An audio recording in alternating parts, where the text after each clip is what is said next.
What you are about to hear is not a story about a monster in the woods. There is no creature in this one. No figure between the trees.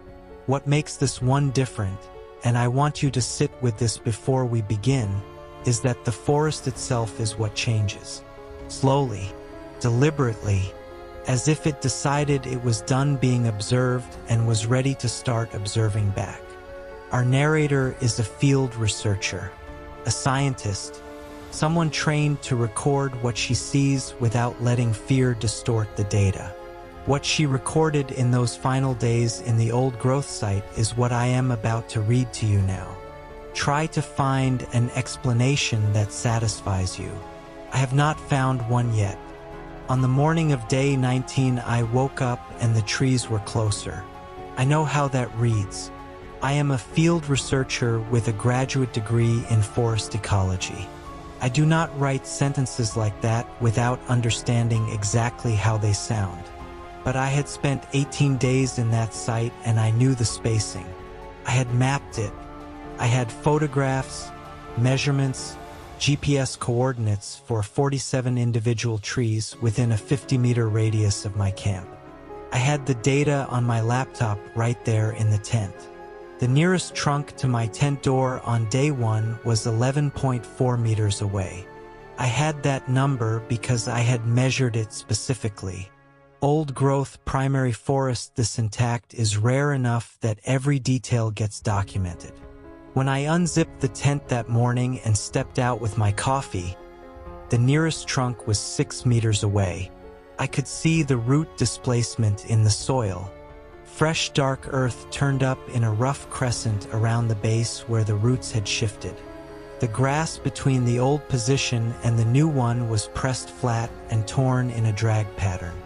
It had moved in the night, 5.5 meters, roots and all, through solid soil, without making a sound I had heard. I stood there with my coffee going cold in my hand, and I ran through every explanation I could construct. I was in the wrong spot. I had misread my own measurements. I was still asleep. The GPS coordinates had drifted. Then I looked around at the other trees and started counting the distance to each one. They had all moved. The site is called the Malyagay Tract, which translates roughly to slow and deliberate in the regional dialect, though no one I spoke to before the trip had thought the name was meaningful. It covers approximately 400 hectares of unlogged primary forest in an interior mountain area with no road access. I had hiked in over 2 days with a full research pack. The nearest town was a 6-hour walk from the trailhead.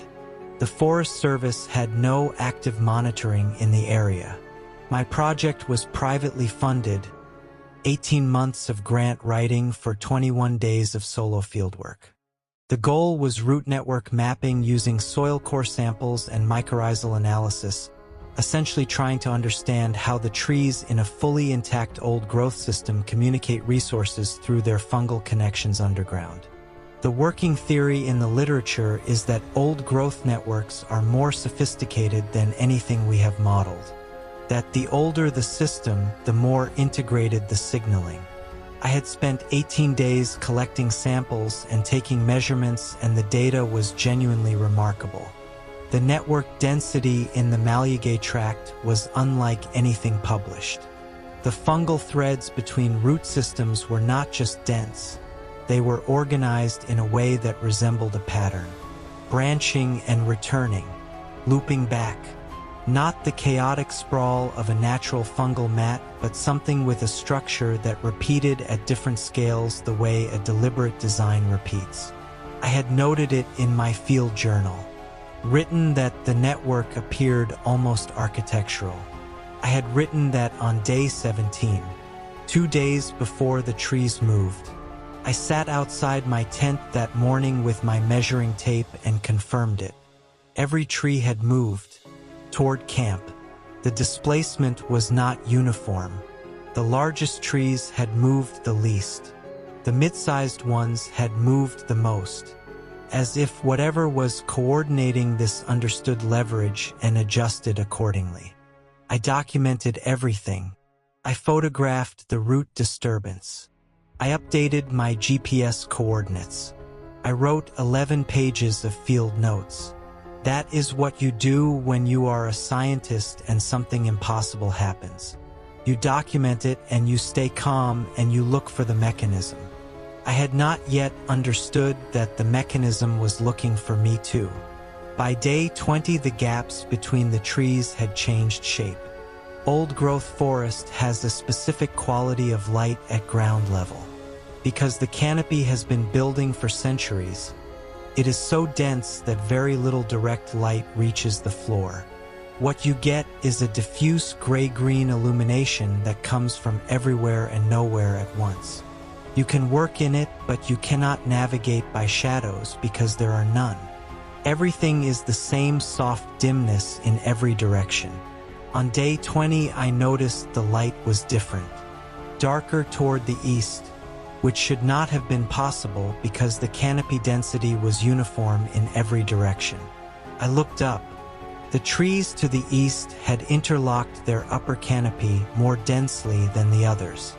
The branches had grown together into each other in a way that takes decades under normal conditions. I had photographs from day 3 showing open sky through that canopy section. I had photographs from that morning showing it sealed completely. The branch growth had happened in 17 days. I tried to leave that afternoon. I packed my core samples, my laptop, my field journals, left the tent and non-essential equipment, and walked east toward the trailhead. I walked for 3 hours. I know the correct bearing. I have a compass and I know how to use it. I walked due east on a correct bearing for 3 hours and arrived back at my camp. I stood at the edge of the clearing and looked at my tent, and I did not understand the geometry of what had happened. The forest had no cliff, no river, no feature that should have redirected me. Just trees. Just the same trees I had been walking between. But I was back. I tried again the next morning. Different bearing, angled northeast. For hours. I came back to camp from the south. That night I heard the roots moving. A slow tearing sound from the soil all around the clearing, rhythmic and patient, like something breathing very slowly beneath the ground. I sat in my tent with my headlamp on and I did not sleep. By morning the tree line was 4 meters closer on every side. I stopped trying to leave on day 23.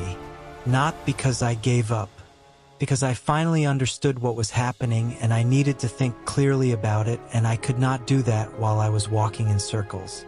The mycorrhizal network was the mechanism. I had been right about its sophistication. I had just catastrophically underestimated what that sophistication meant in practice. The trees in the Malyagay tract were not just sharing resources through the fungal threads. They were processing. Collectively, the network was not architectural in the way a building is architectural. It was architectural in the way a brain is architectural. The forest was thinking, and it had been thinking about me for 19 days. I understood then that my core sampling had not gone unnoticed. Every time I pushed a coring tube into the ground, I had been inserting it directly into the network, into threads finer than hair that connected every root system in 400 hectares. I had been sampling the nervous system of something ancient and intact, and I had been doing it 43 times a day for 18 days. I do not know if what it felt was pain. I do not have a framework for that question. What I know is what happened on the morning of day 23 when I wrote all of this down and finally understood it. The trees stopped moving outward. They began moving inward. Not slowly this time. I could see it. Standing at the edge of my clearing, watching the root systems of a 200-year-old tree drag through the soil toward me at a pace I can only describe as purposeful. The ground rolled ahead of it. Soil displaced upward in a wave. Other trees moving from other angles. Converging. The root tips were not root tips anymore. They had changed in the final meters of movement, hardened and split and curved downward in points that caught the gray light and held it. The forest had grown teeth. Not metaphorically. I am a scientist and I am telling you the forest had grown teeth and they were closing around my camp from every direction, and the sound they made dragging through the soil was the worst sound I have ever heard in my life. I climbed. The only option left was up. I grabbed the nearest trunk, the bark cutting my hands, and I climbed until I was above the root movement, and I held on to a branch as thick as my torso, and I did not come down for a very long time. They found me on day 29. A Forest Service team doing a routine aerial survey saw the orange tent from above and radioed it in. By the time the ground team reached me, I had been in the tree for 4 days. I was dehydrated and my hands were badly cut, and I could not immediately form sentences.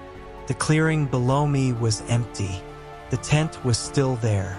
My equipment was there. The soil around the camp was smooth and undisturbed. The trees stood at their normal spacing, 11.4 meters to the nearest trunk. I showed the team my photographs. The root displacement, the canopy ceiling, the converging tree line. They looked at the photographs and looked at the forest and said they did not see any of that in the current site conditions. One of them suggested the photos might have been taken in a different location. I gave them my GPS data, my field journals, my measurement logs. All of it. The research institution reviewed everything after I was discharged from the hospital. They sent a follow-up team to the Malyagay Tract with ground-penetrating radar to map the root and fungal network. The team lead called me 3 weeks later. She said the network data was extraordinary and they were planning a full study. I asked her if they had noticed anything unusual about the network structure. She was quiet for a moment. Then she said the radar imaging had shown something they could not immediately explain. The network appeared to be oriented differently than expected. Rather than spreading outward from individual trees the way all known mycorrhizal systems do, the Malyagay network was oriented inward, all threads leading toward a central point. I asked her what was at the central point. She said they had not gone to look yet. She said it was deep. She said the convergence point was approximately 30 meters below the surface, directly beneath the clearing where my tent had been. She said they were planning the site visit for the following month and asked if I would consider coming back as a consultant. I told her no. I told her to pull her team out and close the site and submit whatever paperwork was necessary to have the Malyagay Tract declared permanently inaccessible. She laughed.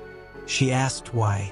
I told her the forest had been there for over 200 years without a road, without logging, without any human presence at all. I told her I did not think that was an accident.